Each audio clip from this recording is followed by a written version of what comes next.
Guys, this is Comic Uno, and today I'm doing Comic Uno's Best Comics of the Week, and this is the show where I review all the comics I've read this week in one show. We go least favorite to best pick of the week and everything in between. And before getting started, I do have a Kickstarter live right now for Slice of Life. It's the Kiss issue.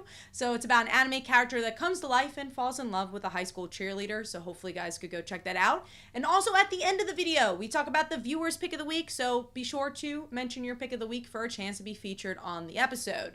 Now let's jump in. Number 9 for me this week. I had a pretty solid amount of books, and number 9 was She-Hulk issue 14. This issue, I feel like it's kind of going through the motions still. We do have this love triangle being developed between Jack of Hearts and this new burglar black cat type character, and maybe some of She-Hulk's friends are starting to be aware that something's going on with her life, but it's very point A to point B. I don't really know if there's a lot of character growth or character development happening between these three characters, and I don't really feel like there was enough plot progression. So, this one was just a bit lower for me. I'm not as interested in this arc as some previous ones, but we'll see where it takes us. And obviously the artwork is always pretty solid for this one. So giving that 2.5 stars, and that is number 9. Moving on to number 8, a book I kind of got on whim because it was somewhat of a smaller haul, and that is Power Rangers Unlimited, I believe. Yes, Unlimited, and this is the Coinless issue 1.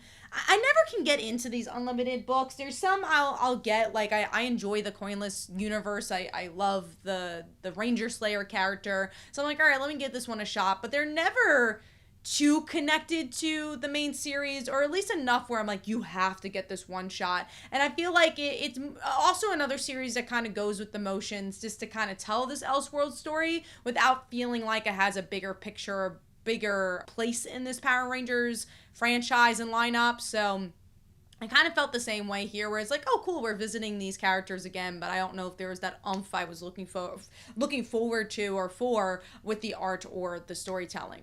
So giving that 2.5 stars, and that is number 8. Moving on to number 7, which is the oddly pedestrian life of Christopher Chaos, issue 1. And this is a kind of a new James Tynion book. He created the story, but there's another creative team, another writer for the actual series. And the question of this video is this James Tynion's best title? And, I think from a standpoint of selling aspect, no. Obviously you have some bigger sellers with Something's Killing the Children, which honestly I think was more of a slower burn to how popular it became. And of course you have the Lake book and Nice House on the Lake and some of his other ones that did kind of catch fire from that first issue. I don't know if this one really did because he's not writing the dialogue for it, but as a story for me, I think it's kind of lands a bit in the middle. I like the characters a little bit more than maybe say your Nice House on the Lakes, and definitely your Department of Truth, which I couldn't get into. And I know a lot of people have been liking World Tree, and for the books that are currently out, I would say this is the one I like the most. It kind of fits what I like about his work a little bit more. I enjoyed the queer storytelling in this one. I like that the artwork was very colorful, but it definitely feels like there was something missing in this as well. There's a lot of potential in this book where he's like, okay, he has these kind of interesting powers that we haven't seen from other series. And I liked his relationship with this, I won't call him a jock. He had a leather jacket on, but it said drama clubs. I don't know what that situation was about. But this character becomes a werewolf and then he dies. And I'm like, oh, I kind of want to see more from that relationship. Maybe in future issues we will, but he is dead. So I feel like a lot of the things that kind of had potential in this issue kind of fizzle, and there was no point where I was like, oh, this is really hooking me in from a plot or character perspective. But I did like the art, and I feel like it looked very different from a lot of James Tynion's books, which I liked. And I think what really hits home is that the concept is really big, and that's usually what you're looking for with his type of books. But I don't necessarily think it was one of my favorites. Still, honestly, my favorite is Batman, which is kind of crazy to say. It's his more mainstream work and more of his superhero work that I've enjoyed from him. But I also, again, think he's a very slow burn storyteller. So I think it's his books, you kind of have to take a couple of issues to see if you like it or not. So overall, giving that one, I believe I gave that 3 stars, but it might be 2.5. That is 2.5, and that is number 7. All right, moving on to the next one. Number 6 for me is The Amazing Spider-Man issue 28. And this issue, it's interesting because I enjoy it more than the previous arcs because it's kind of a simple story. It's, all right, what's Dr. Octopus up to? He has a new look, so that's always fun to see, especially with really solid artwork like Gleason.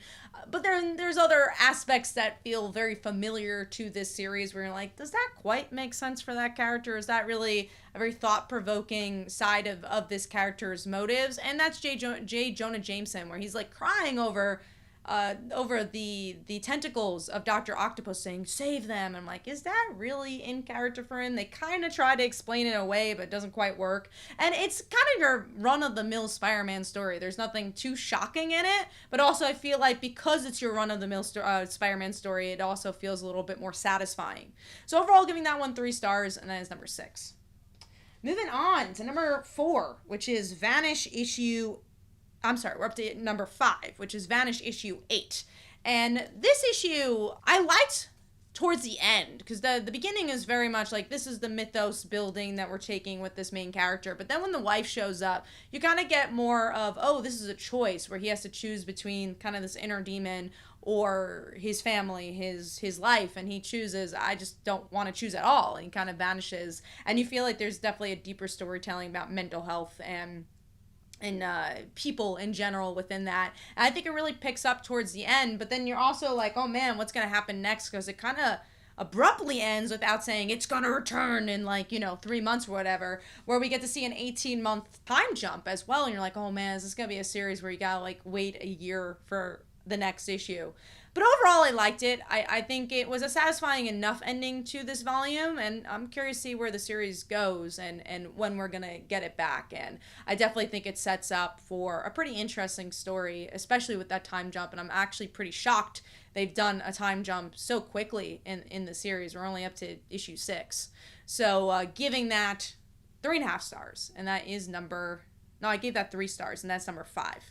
Moving on to number 4, which is Creed: The Next Round, issue 1. I really liked the movie Creed, the previous one. And actually, that was the only Creed movie I've seen, and I don't even think I've seen all of Rocky's. So very new to this franchise of Rocky and Creed. But I felt like this issue in particular was pretty easy to get into if you watched a previous movie, and it's just seeing our main character Creed's daughter get into the ring, try to kind of find her own journey. And what I liked about the ending of that movie was the possibility of her getting into boxing, because she also is a deaf character, and I found that to be really fascinating to tell a different type of story.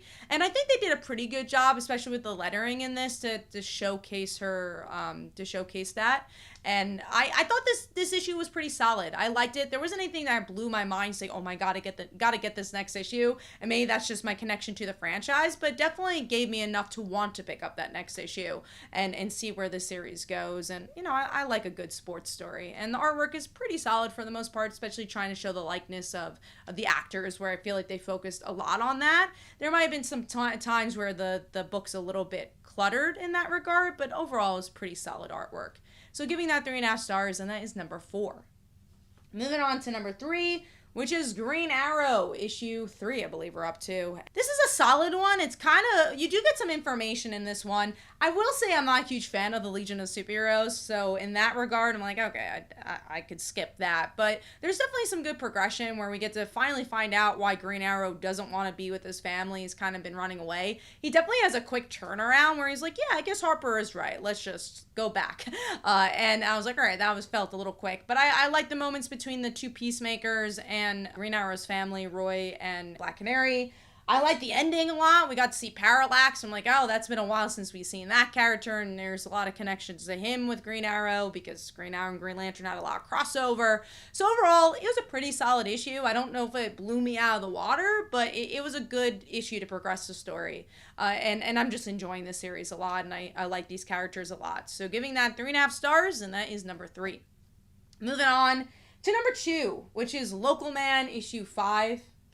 And also Local Man issue 5. This was a really, really solid one. I don't know if it's an end of an arc, kind of feels like it, where we get to see our main character kind of realize that he's not a superhero. Maybe he doesn't want to be, because the superhero world that we've been seeing unravel has kind of been corrupted. It doesn't really have to do with being a good person. It has to do with a lot more politics than that. And that's mostly the whole issue as we unravel what's happened in the past with this character and maybe unravel where these characters are going. But I also like that he's not a perfect character. He still is. I think that's the woman. The one thing I couldn't catch is the black-haired woman that he sleeps with. I think is his childhood friend. So there might be some more cheating involved if that is the character, and that she kind of has more to be revealed in the end of the issue as well. And then even the other side, the '90s side, has some interesting storytelling too, as it really ties in to the main story, which a lot of short stories are like, yeah, you can kind of skip that. And honestly, with this book, you really can't if you want to get the full picture. Overall, another solid issue of this gray morality that I love in storytelling, especially in superhero storytelling. So giving that 4 stars, just another great additional local man. If you're not reading this book, you should, because it's one of the best indies on the stands. Moving on to number 1. And that's Silk issue 2. I've honestly feel like this is some of the best Silk storytelling in a while, and that's because it's a culmination of a lot of the previous volumes. I was a little nervous because it's a mini series where you're like, okay, it's just gonna be a one and done and that's it. But honestly, this builds a lot on Silk's previous stories, where we get to see a lot with Silk's brother actually, and how he stands with Silk in general, of like, okay, well my sister is this big hero. Who am I? Am I someone that people should care about? Am I a hero in any way? And he really has to save his sister in this as she gets caught in this dream world. And it's really up to him to get her. And we get to see maybe a connection to Doctor Strange by the end. And honestly, it was just really fun superhero storytelling that could only be built with a book that has had so many previous issues and so much mythos within. Not just like, oh, here's this big villain, which the big villain is connected to a previous volume, but also just how the supporting characters work with each other. And that's what I love about superhero storytelling. And I think that Silk really aces, even in the difficulties of having a miniseries. I really think they overcome those barriers of still trying and succeeding to continue to tell Silk's story and develop her character with, some solid artwork as well. So that is number 4 for me. That is my pick of the week. Hopefully you guys enjoyed. This is Comic Uno. Let me know in the comments below what your pick of the week was. And the viewer's pick of the week from last week was Superman. Here are some comments about that. Hopefully you guys enjoyed. This is Comic Uno, and I'll see you guys in the next one. Bye.